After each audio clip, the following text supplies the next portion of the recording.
This change going in, I think, broke a lot of different precedents. Well, developers need money. I'm like, whoa. I don't want people working on core who need money. You really don't know where the money's coming from, who they're funding or whatever. They could be like a member of the NSA or whatever, right? Like you don't know. Now, the controversial part of this is that they increased it not from 80 to say 160. They decided to go all the way to 100,000. Tactics used by Core seem very familiar to most of us because they were kind of used during COVID. Do you think that as it stands now, is it an existential threat to Bitcoin? Well,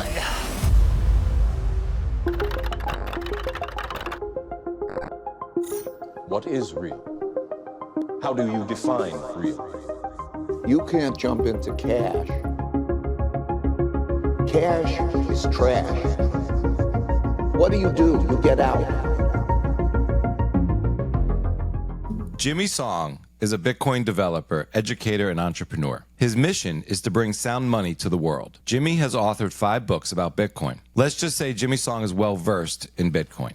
Jimmy knows the protocol, technical details, economics behind it, the industry, and the people. Jimmy has served as an expert witness in various contexts and has taught and advocated for Bitcoin for the last 11 years. Jimmy is also an open source programmer, having worked on many different Bitcoin-related projects, including Bitcoin Core. Jimmy Song is an entrepreneur, having worked at many different startups. He's currently an investor and advisor to many different Bitcoin companies. Jimmy is also a Christian, and a lot of his work is explaining the immorality of the current monetary system. Jimmy is also advocating or advancing the cause of Bitcoin through political lobbying efforts. Jimmy Song, welcome back to the BitcoinMatrix for the 4th time. How are you? I'm doing well. That's a pretty long intro, man. I figured you would like shrink it a little bit, but that was like 2 minutes of like, oh, okay. Yeah, I guess I do that stuff. Yeah. You have done all that stuff. And I think it's kind of pertinent to the conversation that, I'm hoping we can get into here, specifically about Knots versus Core, but really about Bitcoin, where Bitcoin has come from, where it is, and, not so much where it's going. But let's maybe talk about reference clients and nodes. Like, does it matter what kind of node you run? Well, depends what you mean by matter. It matters for what, right? Of course, like they're different clients, so of course there are differences, and what you run matters if you care about those differences or not. Generally what people run the node software for is the determining factor for why you would run one software or the other. So for example, Knots has some really nice knobs if you're a miner and you want to sort of tweak your block templates and things like that. There's like a nice UI for that and stuff like that. So makes more sense maybe to run Knots if you're going to be mining and creating your block templates and mining, using Datum and doing stuff like that.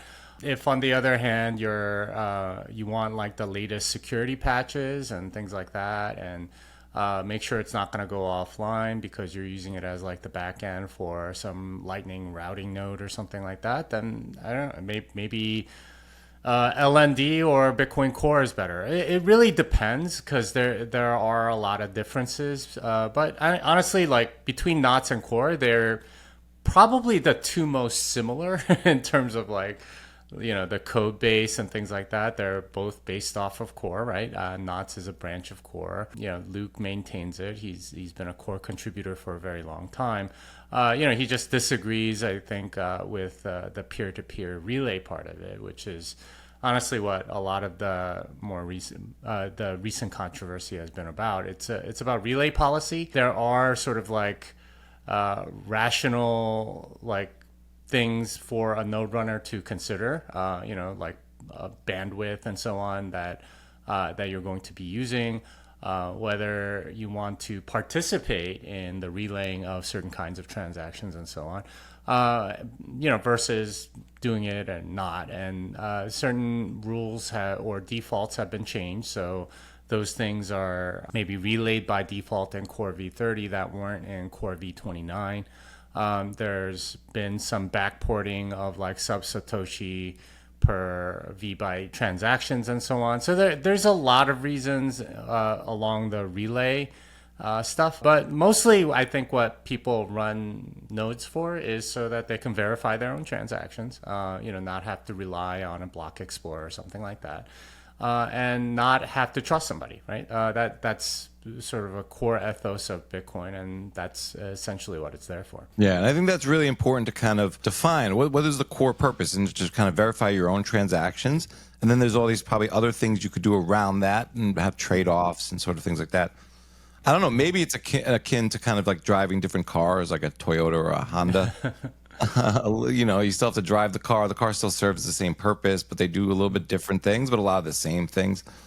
Mm-hmm. What is relay policy? What is relay policy maybe versus consensus? So consensus is what is allowed to go into a block. So you can have like a 4 megabyte inscription that's in a witness field in one transaction that is perfectly legal within Bitcoin as a consensus rule. But it is not something that is relayed by policy. And the reason for that difference, or policy is a different layer, in other words. So consensus is what goes into a block. Policy is what your node is willing to relay. So you'll hear about different transactions, like a 4 megabyte inscription transaction, for example. But you're not necessarily going to relay it. And part of that is for very reasonable purposes, like you don't want to be spamming the connections that you have with 4 megabyte transactions, right? If you get a lot of them, especially if there's like RBF or something, then it's entirely possible that you're kind of DDoSing your peers, in which case they'll ban you and things like that. You want to stay connected to the network. So there are reasons like that.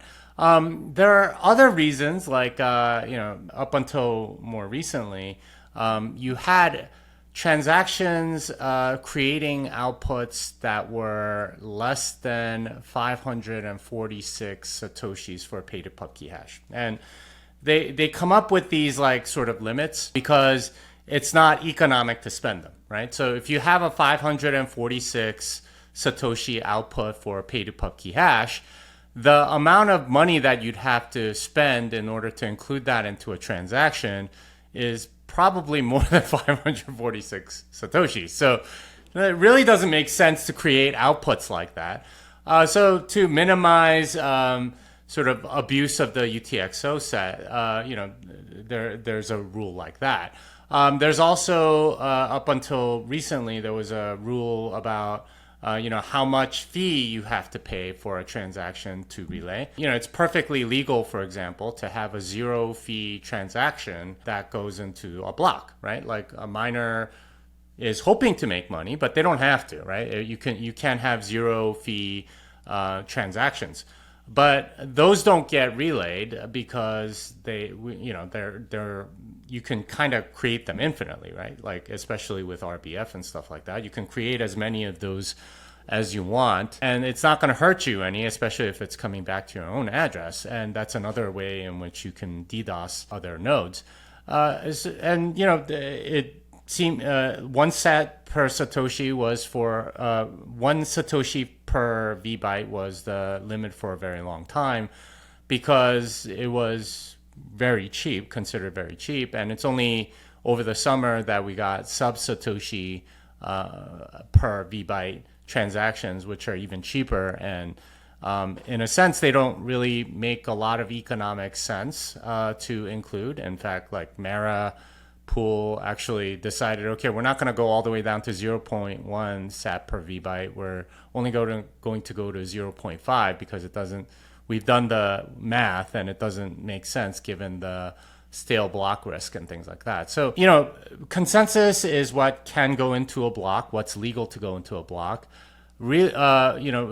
Policy is what every node has with respect to what they're willing to relay. And that's part of the controversy is should the policy for every node be the same or not? Because, it sort of determines what kind of goes into blocks. So, do we want that to reflect what goes into blocks or not? And that obviously has a lot to do with spam. Do we want certain kinds of transactions to go in or not? And even if we could prevent certain kinds of transactions, won't they morph to something else and so on? So there's a bunch of issues around policy, largely because the peer-to-peer network ends up becoming the way for most transactions to get into the blockchain. So despite the fact that the consensus allows a bigger range of transactions to get in, most transactions that get in are very much within this standardness restriction. So you do see non-standard transactions get into blocks once in a while, but those are a tiny minority. Vast majority are standard. What are the benefits or optimizations or efficiencies that come from maybe a more homogeneous relay policy amongst nodes? And I don't know if that leads to, would that be a more homogeneous mempool? And what would be the benefits of maybe all the nodes kind of, let's say pretend there's a very, there's only 100 transactions that want to get in at a given point in time, and all nodes are going to really work with the same 50 or 60 if the policy is really similar across all of them. What would be the benefit of that? Well, the main benefit would be that you'd have faster block propagation. So there's something called compact block relay, which was, I think, introduced in, I want to say like 2016 or something like that. But it's instead, every time a miner finds a block, it can be anywhere from a few hundred bytes to like 4 megabytes, I guess. But if it's fairly large, pushing that to the entire network can take a little bit of time. And if it takes like 10 seconds for it to percolate through the network, then that's 10 seconds that somebody else can find the same block that would compete with it, in which case you have what's called stale block risk. So if you're having to compete with some other block and then it gets built on that other block, then you kind of lose your reward. So miners are naturally incentivized to get their blocks out there fast, and this is something that we've tried to solve for, because a lot of miners were mining, for example, empty blocks sometimes because it has no, it percolates through the network very quickly and so on. But, we came up with this thing called compact block relay, which instead of sending the entire block at once, you send sort of like, here's how the block is constructed, and it's already transactions that you've heard of. So you can sort of use your CPU a little bit to reconstruct the block. And then you can check that instead of using this very, very valuable bandwidth and latency that comes along with it. And then you can do the same thing, and it turns out that it's significantly faster, right? Instead of 10 plus seconds, it takes like a couple seconds, something like that, and that ends up being reasonably good for preventing stale blocks. So instead of getting like one stale block a day, you get like maybe one stale block every 2 weeks and stuff like that. So it ends up being very useful from a network perspective. Like the blocks being transmitted quicker means that there's more finality and things like that, which we all like, because if it's in one block and not the other, then you have to wait until one wins and all this other stuff. So it ends up being useful at a network level, at a global level, to have, I guess, similar mempools for everybody, and sort of the ability to not transmit as much and still get the block. So that would be the main benefit. I guess maybe in like layman terms at a really high levels, it's something like, because I've already relayed these transactions, when the block is solved, they can send me less information because it's already like kind of in my cache or something like that. Like, Yeah, it's in your mempool, right? And you can, and you need to take them out of your mempool because it's part of the block anyway. So it ends up being a lot more efficient. So it becomes a in better terms of- feedback loop, kind of. Yeah, or better. I mean, you reduce latency essentially because you're like you said, transmitting less information, and it multiplies very fast, right? Because it goes from the miner who mined it to all its connected nodes, and then all its connected nodes, and all its connected nodes. If each of those takes longer, then you get sort of like a cascading delay. But if all of those are faster, then you get sort of like a multiplier effect in Sure. how quickly it percolates. Yeah. And there's probably all sorts of maybe second and third order benefits around like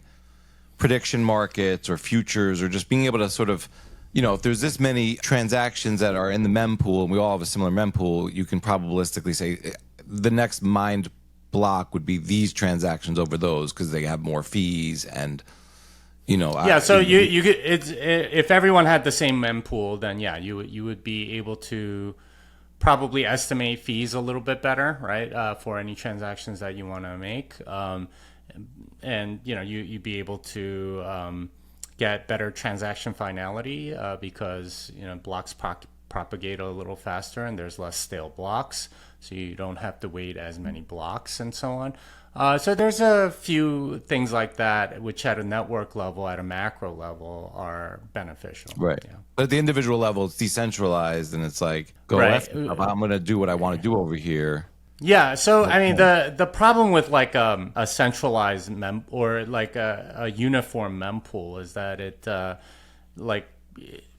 once you kind of have that, then it becomes like, okay, well then what if like miners start mining something else, right? Like, or mining or not mining certain things like an OFAC sanctions list or something like that, and that's it has to be balanced with the fact that you don't want to encourage censorship on the part of miners or things like that, and you want that decentralization. Part of the problem we have right now is that we have only like 5 or 6 pools that create templates on behalf of all their hashers that are like 90% of the hash rate, which means that they essentially control what goes into blocks for the most part, and we that sucks, right? It does open up a lot of vectors of attack and vulnerabilities with respect to transactions that some people might not like and so on. So there are various considerations, but you generally are not going to get like a singular mempool, largely because these are individuals running it, right? If I don't want certain transactions on my node, or if I'm not willing to relay it, or if there aren't people relaying it to me, then I'm not going to have that in my mempool. And that means that when the compact block comes in, I'm going to have to ask for this transaction I don't know about, and that might cause a little bit more of a delay and add a little more stale block risk and so on. So those are all things that miners have to take into account when they're creating their block, because even like a 6-second delay in your block propagating means that there's about like a 1% chance of a stale block, right? Which it's 600 seconds per block on average, 10 minutes, right? 6 seconds is 1% of 600 seconds. So a 6-second delay means that there's a 1% chance that somebody else finds a block in that time that the block is propagating, at which point you'd be in competition and your block might not go through. And it only takes like a very small risk of losing the block reward that you got for it to not be worth it. This is the calculation that Marapool made with subset per vbyte transactions. If you go all the way down to 0.1 sat per vbyte, that ends up like not being very much, right? If you filled an entire block of those, the amount of satoshis you get in fees is 100,000 sats, right? And right now the current block reward is 3.125, which is 312,500,000 sats. So it's like less than 0.1% of the block reward. So it doesn't make sense to mine those, because especially if a large part of the network doesn't know about it, because there's a stale block risk. Even if you're connected to the other 90%, there's like a 10% chance of 1%, right? Or a 0.1% chance that there might be a stale block. And even if you win like 70% of those or something like that, you can do the math and figure out, okay, the expected loss of including this is this much, and the expected gain is this much. And it turns out that the expected loss is greater than the expected gain, so they decided not to do it, and they raised the threshold to 0.5 sat per vbyte. So these are the things that you have to take into account, and that's what a lot of this is about, because there's like a global good, but there's like a local good as well, because like there's an article I think Floppy put out about like running his node, and he left it on for 10 hours while keeping a log of all the bandwidth that was getting used by the peers that he had, and most of them were not Core v29.1 or Core v30. He had one of each of those. And he just measured the amount of bandwidth that was used by each of those nodes, right? Like what's coming in and so on. The Core v29.1 and Core v30 had, over a course of 10 hours, the bandwidth that he used to download from those ended up being about 200 megabytes each. For everything else, it was like 6 megabytes, which tells you like that's a significantly more, bandwidth that it's using. And in addition, if you're a Core v29.1 or Core v30 node, then you're pushing those to all your peers. So the upload bandwidth would be equivalent, because you'd hear about 200 megabytes of transactions, and you would also upload 200 megabytes of transactions to each of your peers. A typical node has 10 peers, and you only hear it from one. So for every megabyte you get from that one, you end up doing 9 megabytes of upload and so on. So it ends up being actually quite rational for people to have a more restrictive mempool policy, just from the bandwidth that's getting used, and that's not even counting all of the CPU and that's used for validation, and RAM that's used for validation, and space that's used for the mempool and so on. So there's rational reasons for an individual to limit that, and like you can go all the way to blocks only mode, but if you want to hear about transactions and so on, then it might make sense to keep that on. So there's a lot of different considerations there. Yeah. So thinking through all this, then what is op return? Op return is an opcode. It's part of Bitcoin script. There's a lot of different opcodes, and they do all kinds of different things, right? Like, so op check sig checks like the signature, op dupe duplicates like the last stack element. It's like just building blocks for the programming language that's part of Bitcoin. Bitcoin smart contract language has a bunch of different opcodes, and op return is one of them. Now, op return is a little bit of a strange one, because it's kind of like if you've ever programmed, it's like the command exit or something like that. It just sort of like terminates immediately, and nothing after op return does anything, right? Because it's kind of like putting an exit in the middle of your program. It's like, okay, exit program. Nothing after the exit program is going to execute, right? So it's a little bit of a strange opcode.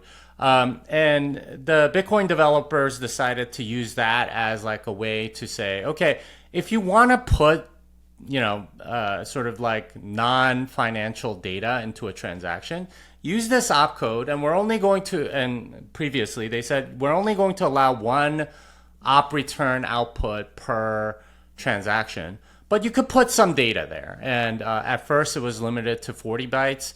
Later it was increased to 80 bytes. But basically this is a field designated for the purpose of putting data about the transaction. that's not necessarily financial into a transaction. And there are a whole bunch of uses for it, but it's it definitely gets used. And it's only recently that it was brought up that maybe we should increase it again, and that's where we got this whole controversy. So it's one particular code amongst many codes, but you're saying that there are lots of uses for it, intended uses. Well, so it's a programming code, right? It's kind of like exit program or whatever, and it's meant to be. It's sort of there. So the Bitcoin devs decided, hey, this is like the ideal code to put stuff after it that doesn't actually matter or get executed in any way. So that's where they said, here's now a spot for you within each transaction to put some arbitrary data. And that was originally created with 40 bytes. It's now, up until Core V30, it was 80 bytes. And now it's by default 100,000 for anyone running Core V30. So in some ways, it's like a file cabinet or like a dumpster, and you could kind of put stuff there. And that might be a really cringe way of saying it, but is there, by adding more room to put things in there, is there anywhere in the vector that you get more functionality? I've heard things around like BitVM or is there something more you get by getting more out of this particular opcode and how much you can use of it besides just putting data there? Yeah, and there's some controversy about that because the original limit of 40 bytes was there because you have the ability to hash something. So if you have data that you want to sort of like stamp, right? Timestamp or something like that. That was one of the original use cases that people thought of. You can have an arbitrarily long document, right? You can have a 3 gigabyte document and you can hash it to 32 bytes. And if you don't know what that is, this is actually like a part of how Bitcoin works. It's a cryptographically secure hash is something where you can take any number of bytes and it will give you a 32 byte string, which is, if you do the math on 8 bits equals 1 byte, it's 256 bits. So you get sort of like a unique or almost unique 256 bit tag or fingerprint for something. And just to give you an idea, 2 to the 256 is an enormous number. You're like just not going to encounter it twice, right? The same number twice because it's so huge.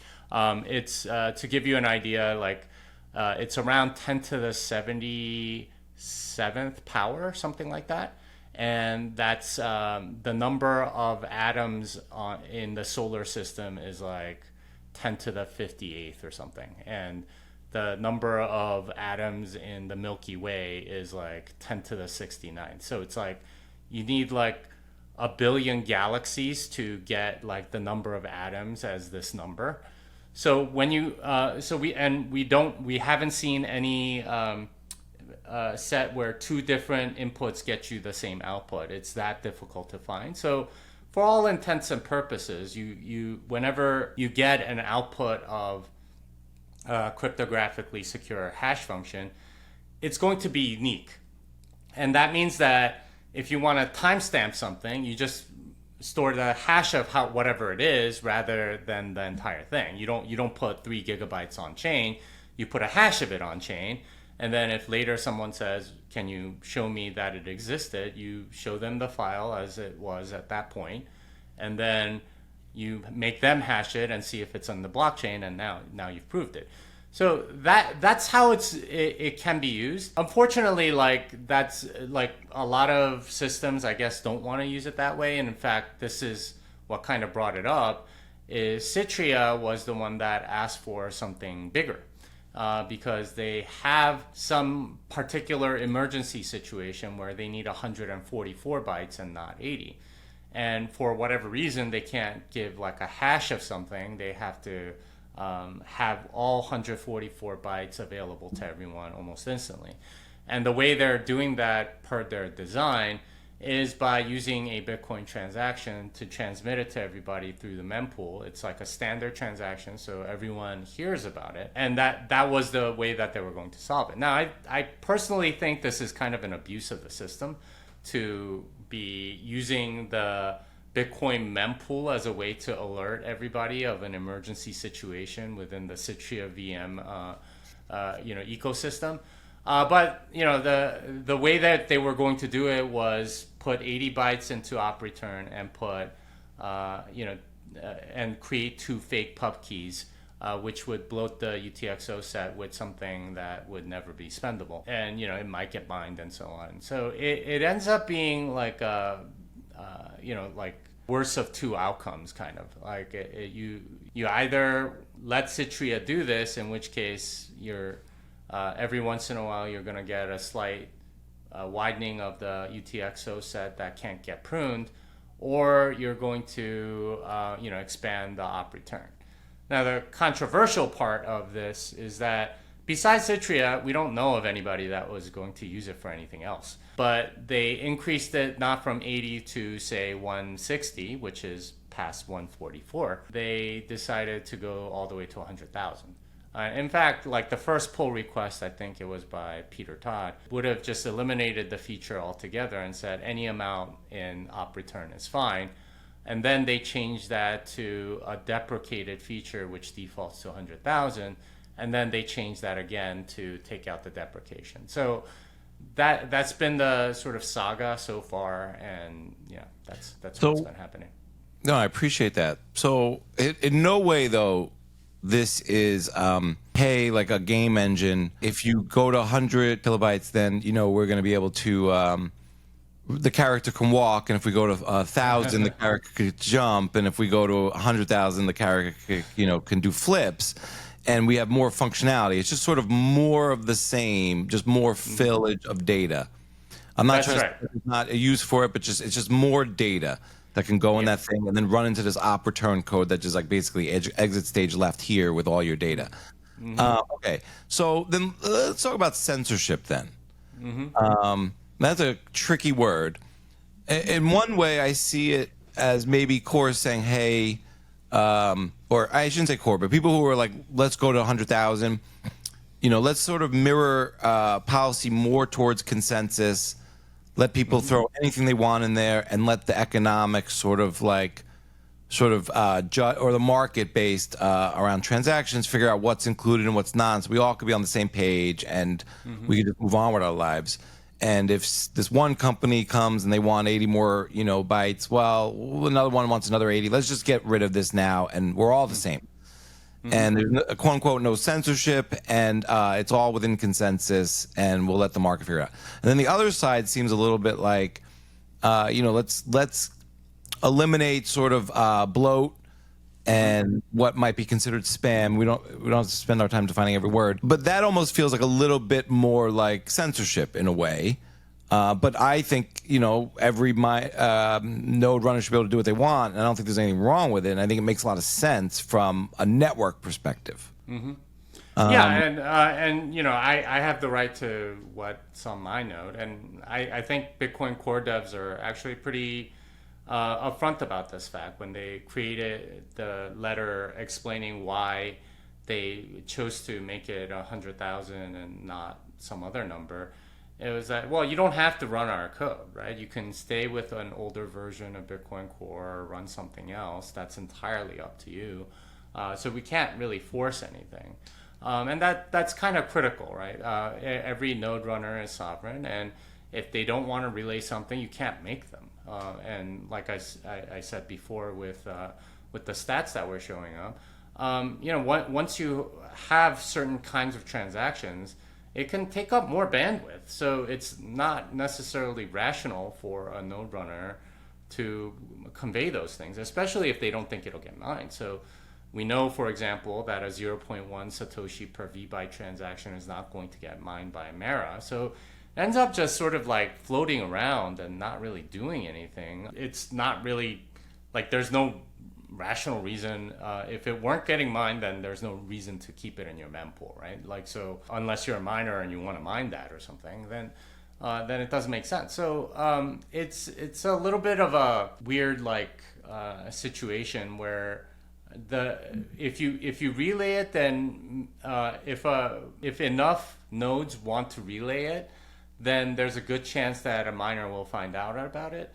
But then it's up to the miner to mine it or not, and that's fairly difficult to predict, given that I think this one mistake that I think a lot of core devs make, the simplifying assumption there is they'll just mine whatever is most profitable for them. But like profit only measured in the number of Satoshi per V byte that the transaction does. And they're not thinking of all the other sort of costs or liabilities or benefits that they might get from mining certain transactions, or the detractions that they might have in other ones. And that's a simplifying assumption that ends up kind of biting you back, because a lot of the transactions that are quote unquote rational actually don't get mined by a lot of miners. And some of them are running older software where like other considerations like coin age end up becoming more like mixed in with the fee rate. So it's I don't necessarily think those are good assumptions to make, that miners are just going to go with whatever is the most profitable, especially if some of that is like considered spam. If other transactions that are more financial, if they're not getting through, like what the long-term effects on Bitcoin might be, and so on. So those are considerations that I don't think we necessarily have clarity on, and I suspect that every miner is different in that regard. Yeah, for sure. You mentioned Bitcoin Core wrote a letter, or I should say Bitcoin Core devs. What do you make of how Bitcoin Core is sort of works or represents itself? I think it's a little weird that people can say, I am writing on behalf of Bitcoin Core, or there's just some aspects of this that, as an open source, decentralized, some people are hired to work on Core. Some people, like yourself, have contributed to Core. Does that mean, why aren't you on that letter? Why aren't you noted as not signing the letter, right? Who gets to say who's on the, you know what I mean? Yeah. I'm a little, to me, what do you make of this? Yeah, so this change going in, I think, broke a lot of different precedents. Usually it required general consensus and not too much pushback. There was significant pushback. In fact, you can look at the PR and see hundreds and hundreds of comments saying, hey, like, why are you doing this? Don't do this. And so on.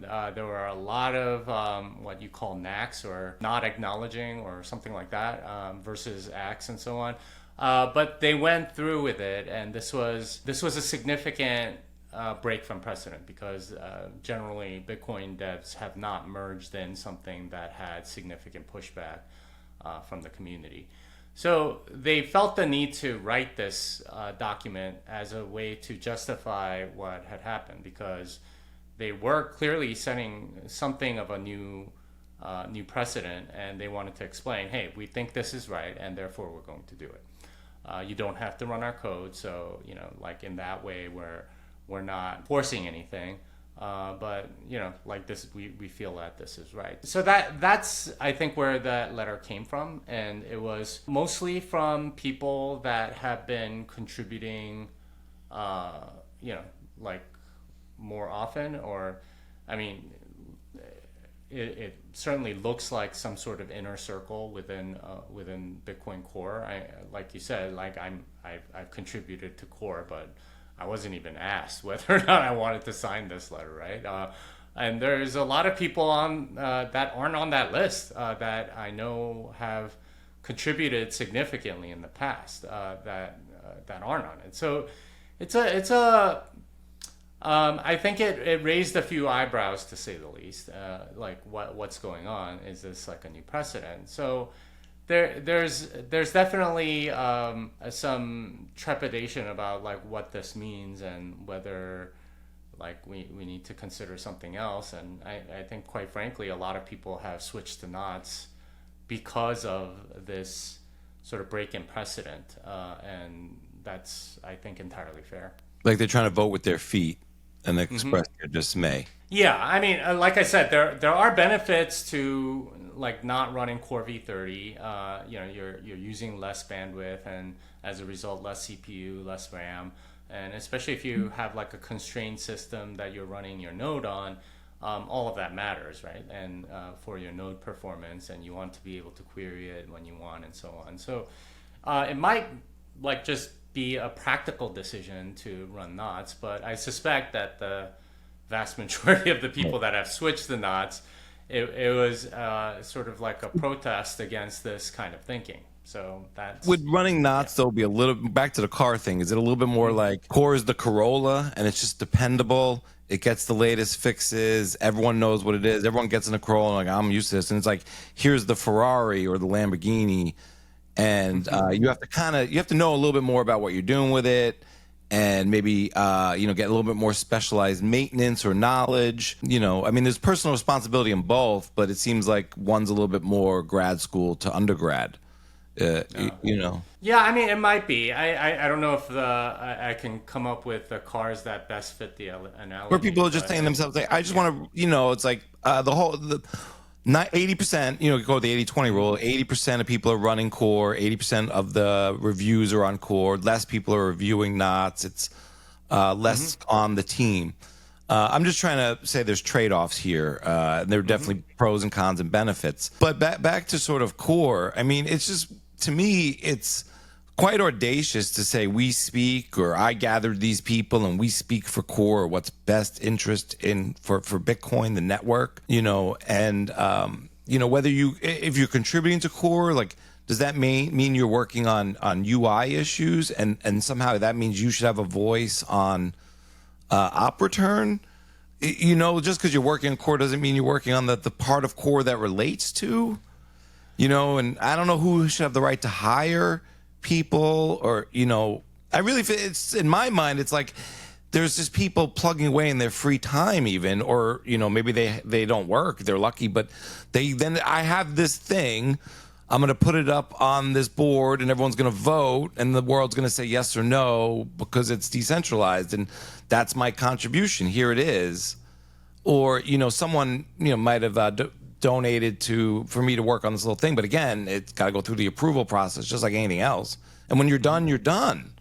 Like you're not like Bitcoin Core for life. It's not like you don't get a pension. It's not like Congress. Yeah, and it's been a strange open source project, because you're right, like vast majority of open source projects, it's just people donating their time, or maybe like they're once in a while on the bigger projects like the Linux kernel or Firefox or something like that, you get like a company sponsoring a dev, and they still kind of work on whatever.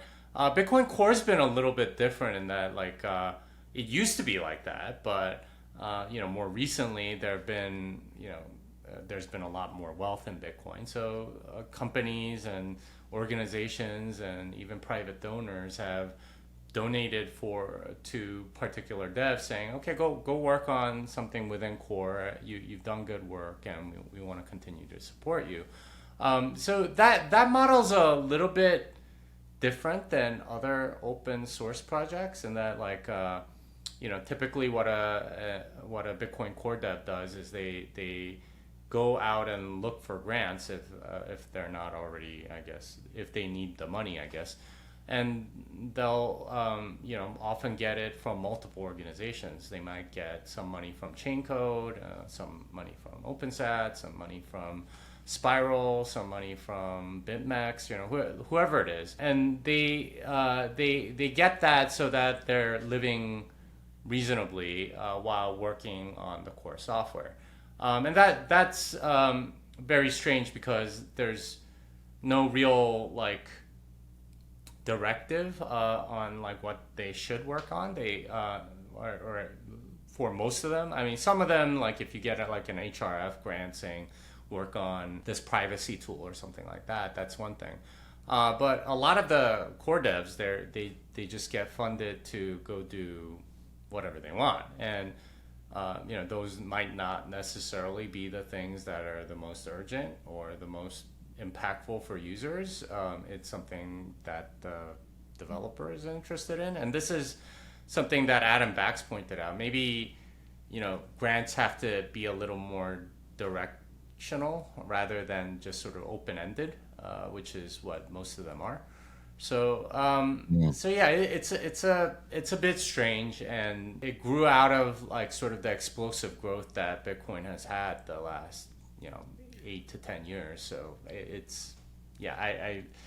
I'm not saying it's good or bad, but that's the way it is because of where Bitcoin is. I mean, I kind of feel like this model is broken. I mean, I kind of feel like regardless of the pros and cons that are coming out, it's like we kind of have to change things up and like kind of smash core. Why do you say that? What do you mean like smash core? Well, I think that I think we need more competition around reference clients.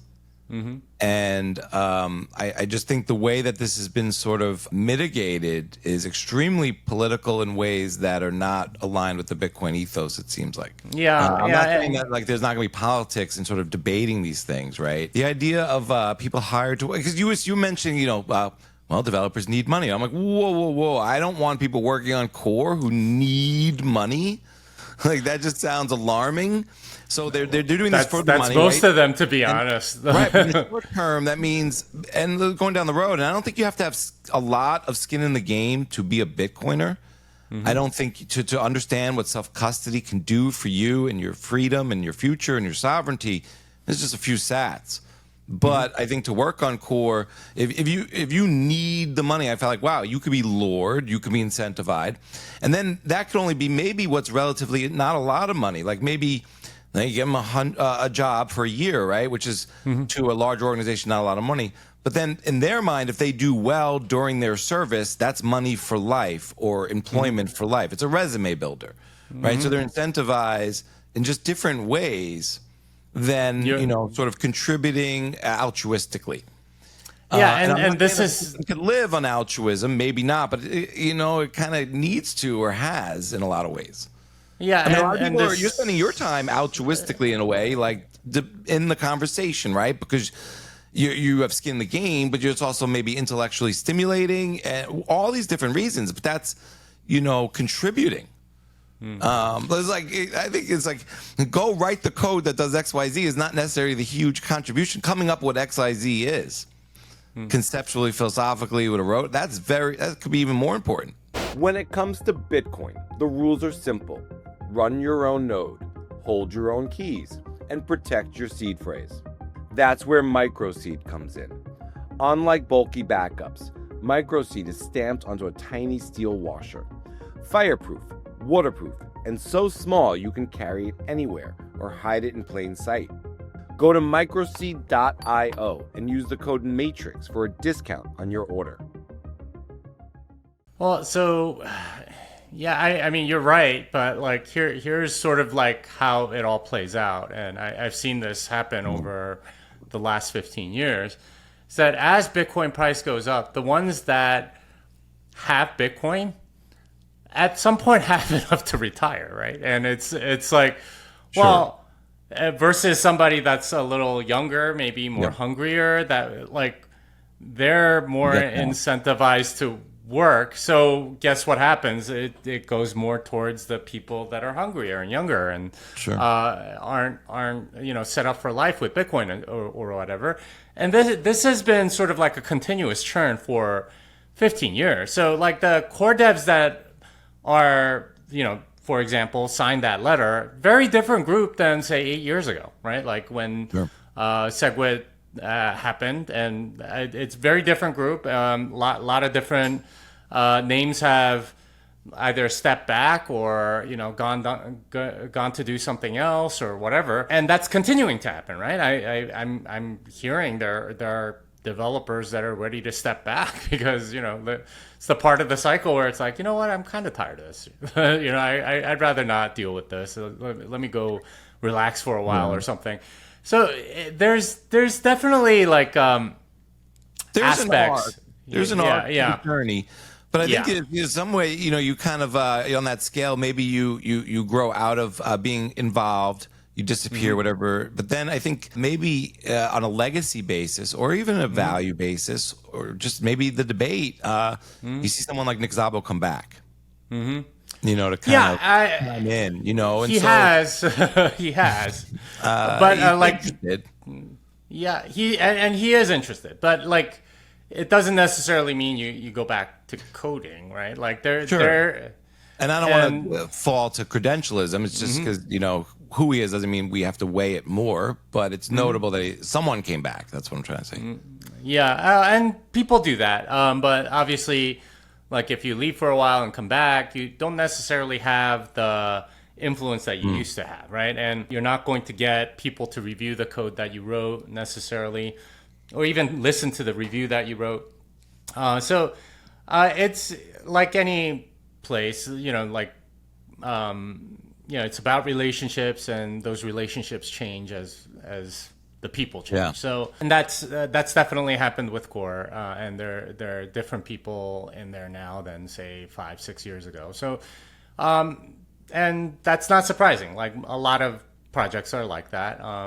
Very few projects have like the same developers for a long period of time. You always have people coming in and out. It's that also means that like the culture of it is going to change, and there's going to be different directions that maybe people are going to sort of push it towards and stuff. And I think that's kind of what we're running up against, is that you have you have different things kind of going on, and it's maybe a little more concentrated around Chaincode Labs and Spiral and localhost than maybe it was in the past. Back in 2017, it was accused that Blockstream had all the developers or whatever. Of course, even back then, like Chaincode had a decent number of developers, core developers there as well.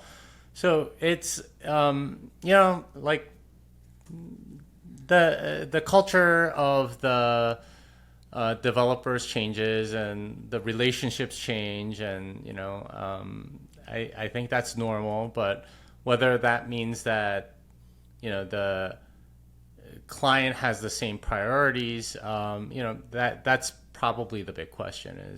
Is it still aligned with Bitcoin and what users want, and what and stuff like that, and that's the question I think everyone is kind of asking: is does this group actually want what I want for Bitcoin? And I guess for some of them, they're saying no, I'm gonna go switch to something else because they don't seem to, and that's their right. But that seems to be what's happening. Yeah, I mean, it feels like you asked me like, why do we have to smash Core? Well, it's like I feel like we're solving problems the way I would solve them in my house, but now we're solving them for the town. Or it's like we're playing pickup basketball, and now we're playing the NBA championships, and like the it's just got to be a different model, because like we're still playing with people who are like, it's my ball, I'm going home. And so. In that regard, but maybe on a positive note, do you think that I think this is a great thing for Bitcoin in a lot of ways? I mean, I think it's going to be a very difficult thing. I think it's going to probably, and I might be off here, but I think it's going to get a little bit worse, a little bit muddier, just confusing until it gets much more clear. And I don't know how cloudy it's going to get, if it's going to be a civil war or something. I have a feeling that this is leading to a soft or hard fork. But is this also sort of increasing node adoption or node running awareness? I hope so. I mean, the reasons for running a node, again, are mostly selfish, right? Like you want to verify and not trust, and have access to stuff and not lose privacy. Those are all very good reasons to run a node. A lot of people don't seem to care too much about those things, so they rely on mempool.space or blockstream.info or whatever, and their privacy is gone to those places, then so be it. But I mean, I think there are Bitcoiners that do care about this sort of thing, and as you said, the vibes are such that like they're clearly very opposing camps, and they're fairly angry at each other. So like, does that mean like some sort of chain fork or something like that? I don't know. But what I see is that there's a lot of people that are passionate on both sides, and it's something that I've been talking to Adam about. He thinks that's a good thing because that means that they really care. If you didn't care, you wouldn't be arguing so passionately, and that's in general a good thing. Now it does mean that people can be really nasty to each other and stuff, and there's been no shortage of that in this debate. But that can be. I think ultimately that passion can be channeled towards, it just kind of shows how much conviction that a lot of Bitcoiners have about Bitcoin itself, and how much they think it's like a solution for a lot of really nasty social problems. So ultimately, I think it'll be good for Bitcoin. I'm optimistic that this will put us in a place where people are a lot more cognizant of like changes going forward and things like that. Certainly a lot of people learned about mempool policy and relay policy a lot more as a result of this whole thing, which is good. You're leveling up your technical knowledge, not necessarily because you're so curious, but because this controversy kind of demands it. I'm for that. I think a more informed populace is always a good thing, especially for stuff like this. And the people are a little bit more skeptical of core and aren't blindly following them. So that's good too. I think ultimately that means that they're verifying a little bit more of the stuff that's happening rather than sort of trusting, which again levels up their game and makes the network a little more self-sovereign and decentralized. So, does this lead to some sort of fight? I mean, I think we've been fighting a lot already, and I think people are fighting at least at the node level by running the clients that they're running. We'll see whether that leads to anything more, but so far it seems like it's been relatively a healthy thing for Bitcoin rather than it's good, it's the end of Bitcoin as we know it or something like that. Yeah, I think long term it's probably healthy, but I just remember when I came and found Bitcoin in 2017, maybe it wasn't the first time I heard about it, but it was really the first time I got interested, started following. I mean, that was during the block size wars, and it was extremely confusing. It did not sound like something you would put, your life savings in. It would sound like more like something you would speculate on. And now it's like, do you have to speculate on both these things? Because I think one of the great things about Bitcoin is, personal responsibility. And I think it reignites a lot of people if they were interested in learning and stopped, or they weren't, to start just doing more on their own. Less outsourcing of intellectual maybe things or pursuits, or even just chores around the house, whatever it might be. But I think there's certain slices where you're like, well, I'll learn about fiat, and I'll learn about the Federal Reserve, and but maybe I'll outsource SHA-256 and figure out for myself if it's unbreakable. And maybe the source code, I think for a lot of people, or even just the client, the reference client, was something they were like, hey, I just need to run it. I don't need to review the code myself or understand the differences in some of these computer science, sort of, or network issues. But going back to sort of core, Blockstream has a lot of goodwill, and I'm not saying they shouldn't, in the Bitcoin community, but they've raised hundreds of millions of dollars. In terms of like VC money, right? And so you think like, oh, maybe they're only paying a developer XYZ in salary, but they could literally be hiring, they could put lots of millions behind the project that developer's running, or hire 1099s, to help code or whatever it might be. But I'm saying that there's more to sort of the funneling of money, I think, or sort of resource allocation than just how much a developer makes or what the size of the grant was. And then if you look at Chaincode, I think they're sort of like not well known in the Bitcoin community, I would think. They're not. And they're not. I'm an avid learner, and I maybe I heard of them before, but you just don't connect dots. But like I didn't know them. And they have several like developers on their payroll. And I think it's just, I don't know, what do you make of, to me it's very strange. And the people who run Chaincode, I don't know them very well. They come from the institutional trading space. From the background, it looks like they were heavily involved in global markets and sort of like designing policy around and regulation around trading, and they seem to be very successful at a young age, and then they just pivot to Bitcoin and keep a very low profile. And You're right. like they're noobs. Their bios make them sound like they're noobs on their website. Like, I'm forgetting their names. I'm not going to pull it up, but like, this person started Hudson River Trading and was very instrumental in high-speed trading and arbitrage and designing global structure around financial markets and policy. And then in 2014, they just turned their attention to the nascent cryptocurrency industry, and they're just excited to learn. And then they go hire several Bitcoin core devs and keep a low profile. And they I get your skepticism. It's just like, okay, some very rich people suddenly start getting interested in Bitcoin. Sure, I get that. What the heck happened? Yeah, we could trade it, but they're all of a sudden very interested in the sort of the design of the protocol. They're just donating. I mean, it's not even it doesn't seem like it's a for-profit. I mean, maybe it's, but they have a lot of not-for-profit sort of staff for a not-for-profit project. Maybe they make money like, I don't know how they make a lot of money. I don't know what they do. I mean, quite frankly, I don't think they do. I've never seen them at conferences or anything involved in the community, any of it. Yeah.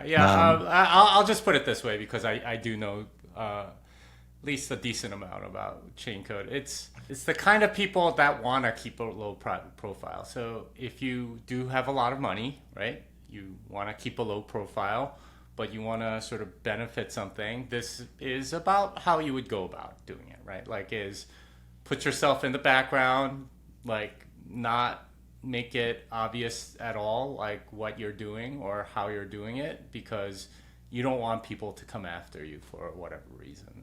So I think you know some details that are public, and yeah, just know 2 minutes of looking at the situation. But to me, it's not even about the particulars.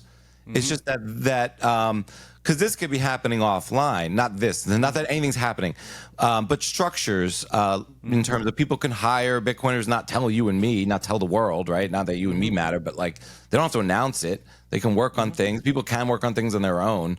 It's very interesting to me, but that it just makes me, you see companies like Telegram, what they've gone through to sort of figure out how to be a company and not have the state kind of hammer them on certain things. It's just interesting. And that's why I'm very concerned about sort of, not for profit or for profit money in Bitcoin steered towards core and the way the project is designed. Yeah, and it's not just Chaincode. There's Brink, that's what I'm saying. Host, and Spiral. There's a bunch of other, like organizations. I think more recently, what was it, like Jack Dorsey's grant for African and Indian developers? They're doing something. I mean, it's not a small number of organizations, but this is the thing. You really don't know where the money's coming from, who they're funding or whatever. This is why we have to verify, not trust, right? Like. You don't know how many, like there's a whole bunch of anonymous contributors to Bitcoin Core, right? And they hide behind sort of like pseudonyms, as is their right, like Satoshi did and so on. But you have no idea what their motivations are. Zero, right? They could be like a member of the NSA or whatever, right? Like you don't know, which is why the price of decentralization is eternal vigilance. It's looking at things from a strictly merit perspective and saying, okay, this makes sense, this doesn't. And in a sense, like this whole controversy, I think for me is showing, okay, like there's a lot of people that think there's something sketchy about this particular pull request. Why are they going up to 100,000 and not 80, right? Like, or not 144 or 160 or 256 or some much smaller number? And why did they make it like multiple op returns now? And why did they, change things down to 0.1 sat per vbyte? Like, a lot of these things just don't seem to make that much sense to for a lot of people, and therefore they keep asking the questions, and they keep getting sort of told that they're not technical enough to understand, that it's nuanced, that there are lots of reasons that are sort of gigabrain, but you need to understand all this other stuff first or whatever, and they're kind of saying, okay, well, explain it, because I want to verify for myself, and if you're saying trust me, bro, that's not going to fly. And I think that's kind of the right attitude, right, for any of this stuff, to prevent essentially what you were implying, which is undue influence by people that are just sort of funding different things. It is to go verify and not trust, and that's kind of that immune response, I think, in the Bitcoin community that's flared up as a result of this, and that's a very good thing.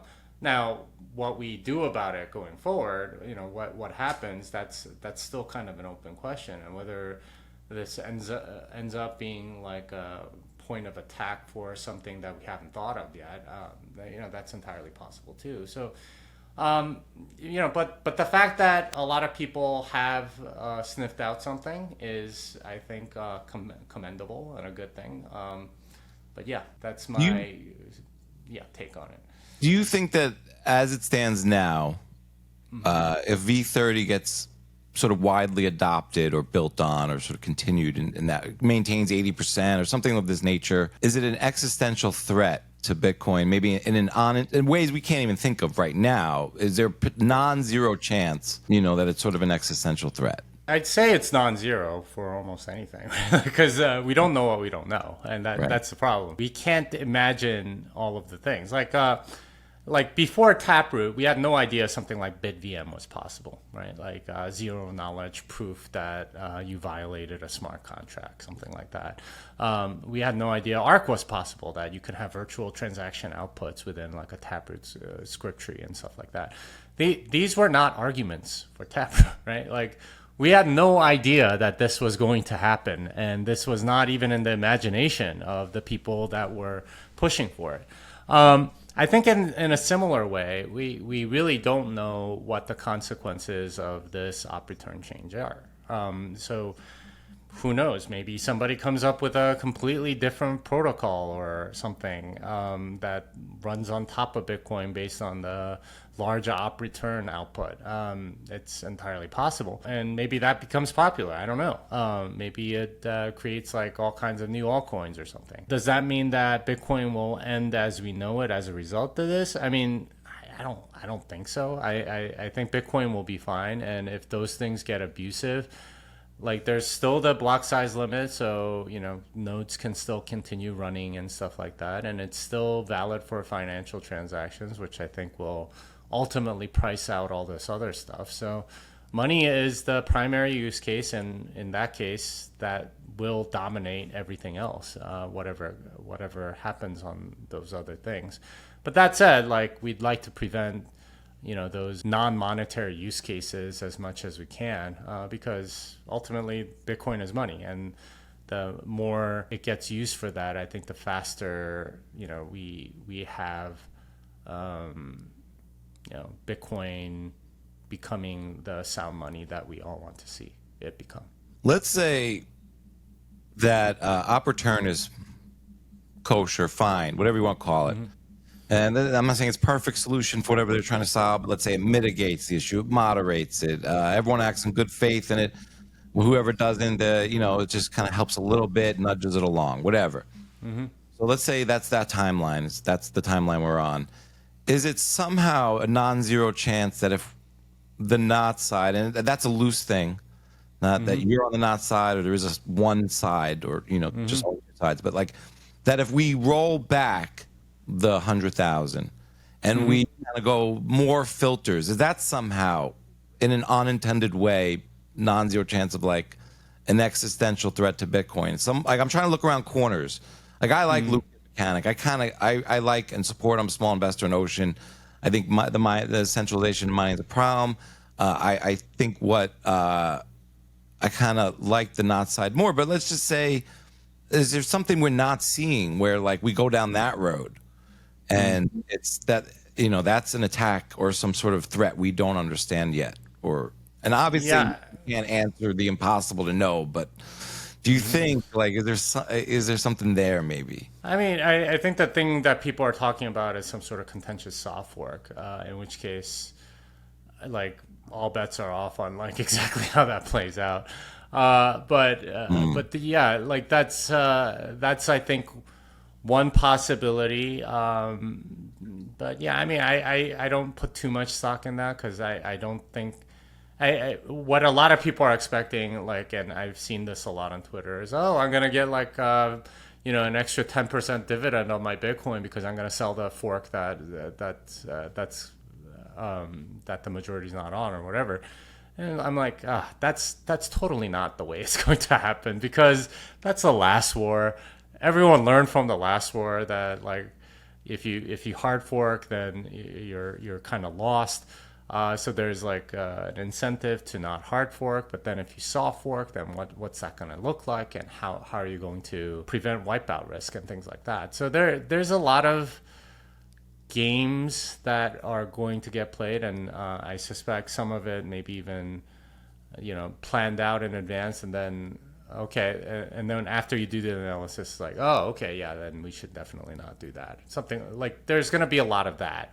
On both sides, if it comes to that. So, all that's to say, like, I wouldn't worry too much about what you can't control on this thing, but just kind of watch. The nice thing is, like, whenever we have big conflicts like this, we tend to get a bump up in price as it resolves. So, I suspect that's going to happen here. Do you think somehow it's maybe like a social vector attack where it's on one level it's hey look at the clowns over here, they can't even manage this thing, they can't even get along, Satoshi's gone, they have no leader, we come for the rules, no rulers, but some people are like, look at the rulers over there, they and all the infighting, and maybe the attack is to sort of show us all we can't figure this out, and when something real comes along that we do have to come together and figure out, we don't have the method or the faith or just the process to figure out, like,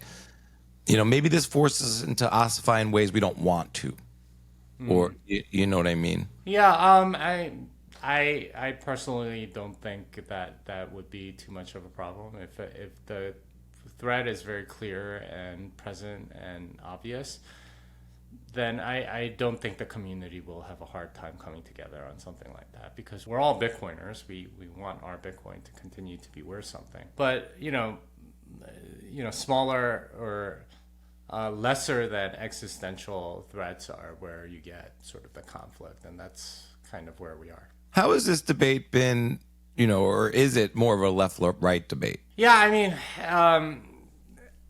The thing I think I've noticed, and a lot of other people have noticed, is that the sort of tactics used by Core seem very familiar to most of us because they were kind of used during COVID, right?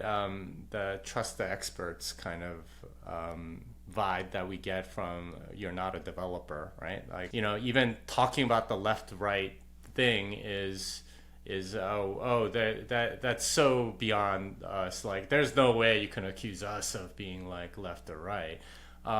Reminds us of like people like Anthony Fauci just being like, hey, like I'm above all this and I'm not partisan at all or whatever. So there's definitely a lot of sort of tactics that have been used, and I did point out, I think in one of my vlogs, like, Chaincode is in New York, localhost is in San Francisco, Spiral is in San Francisco. I mean, is it any wonder that they kind of communicate this way? I mean, like, the arguments that they use are sort of like skewed in a particular political direction, where it's if you're trying to appeal to sort of more, middle of the country kind of people, then it would be very different, right? Like it would be more about self-sovereignty and, check this for yourself and stuff like that. Instead, it has very different, it feels very different. And that's, I think, reasonable to say that, maybe the developers that have been pushing for this are maybe more on the left. The way it's been argued, I think you can very clearly see is more on the left, and we know for a fact that Luke is more on the right. So like there's definitely a cultural difference there, political difference there, and as Rockstar said, like a large part of this conflict is actually like a lot of personal vendettas against Luke. I mean, there's definitely at least a little bit of truth to that. So like, whether that's because of his politics or his personality or whatever, it's all hard to untangle. But there's definitely some of that which comes off, at least to a third-party observer, as being more political. Yeah. Maybe it's kind of tangential politics, but should we, a lot of us, or us, not you and me, but people like, we need to scale to 8 billion people. Mm-hmm. Is that a concern we should have at this point? I don't think so. I don't think so. And I say that because, like, there are certain, like, when you look at 8 billion people, right, there's a significant number of them that are like senile and can't remember things. There are a significant number of them that are way too young to be entrusted with like a wallet, let alone like a digital wallet with like a passphrase and things, or like a seed phrase and things like that. Like, just there are lots of people that are just kind of unqualified, and a significant number that are also not very interested, right, in doing that. A significant number that I don't think will ever get on board, right? That even if it becomes a global currency, just out of principle, that they will go do something else or use something else. I think second layers are great. I think a lot of them can definitely, help onboard a lot more people. Sadly, I think a lot of them will be custodial, and people will be okay with that until they get burned, at least. But you can't sort of like force people to use Bitcoin in exactly the way that you think they should use them. That's not how the world works. And 8 billion people is like, we're seeing on chain right now. Like, there's just so much block space available for other stuff. In part because like there's not as many people getting in and using it that way. The people getting in are, buying ETFs and, buying MicroStrategy or, like all these other things. And, I don't like that, but you can't force them to go do that or think that they're all going to come over instantly when, something happens to them. So, I don't think we need to worry too much. I think this is where entrepreneurs will be stepping in to provide solutions that meet the market demand, and they'll maybe some people get rugged, but other people will learn like a harsher lesson or whatever. But this isn't something that you need to solve right now. I'm not even sure you need to ever solve because I'm not sure we'll get to a place where 8 million people are self-custodying and using seed phrases. In fact, like I would wager like getting even like half that is going to be like, even if Bitcoin is like the world's store of value and it's like the sound money that everything else is based on, I'm not sure we get to even like 4 billion people using it on a daily basis that way. So, I mean, like, it's premature scaling, premature optimization for a future that might never arrive. And, I just don't think it's it's kind of a useful like metric by which to plan. Yeah, I appreciate the levity. A couple questions here just to round it out. Was Taproot a wise decision? I'm going to say that at this point, no, because 90% of the outputs are spam, and there were a lot of things that we missed, I think, about like the benefits that haven't been implemented in any wallet, right? We could I remember AJ tweeted a while back, before Taproot, like, oh, you can have like a single sig wallet, and for free you can have your 3 of 5 of your friends like back it up. And I was like, yeah, you can. And I was like super excited, but no one's implemented that. That's perfectly possible. Why haven't they implemented that? Why? Because there's no good UX for it, right? Like how and really you're gonna set up a single sig wallet and collect 5 different XPubs from your friends to input into no one's gonna go do that. And this is why no one's made the feature, because it's just kind of unrealistic to do that. The UX isn't a good experience. And if you're going to do multi-sig, you're gonna like go do something else. You're just gonna make your own multi-sig instead of, hey, you can back it up with 3 or 5 of your friends. That's I don't think we really thought through what the user experience would look like and how that would play out. And that's something that I think we should be a lot more humble about going forward with Softworks. And one of the things that I've been saying is I actually want ossification. I think it would be better for that, rather than all these new opcodes and things that people want, because I don't think we really have a good grasp of all the different ways they can get abused and sort of made weird, or even the benefits really used. Because I pointed out in other places that you can do some of these functions that people are wanting without covenants or something like that, but very few people actually make them, right? Like very little software takes advantage of them, and they're not ubiquitous by any means. So that tells me like maybe there's a market for it. And I think had we had that analysis pre-Taproot, I think we would have come to the same conclusion. There's no real market for this thing. Why are we doing it? I've heard from some devs that they had the same doubts. Like, maybe I should protest on Taproot, but I don't want to be the squeaky wheel when so many people want it. Yeah. So I think we should be a lot more humble about like sort of changes like that going forward. Yeah, I think we need a core shutdown and just keep essential services open. My final question is, does Bitcoin need to capture markets besides money? No, absolutely not. I think money is the only one that matters. And this is a little bit of a pet peeve of mine, because there are people that are going out and saying, oh, Bitcoin hasn't succeeded yet. Like we need to go and, like make it possible for developers to make all this other stuff. It's like, no, we don't. I think money is a pretty good market. And if we capture money, then we don't need anything else.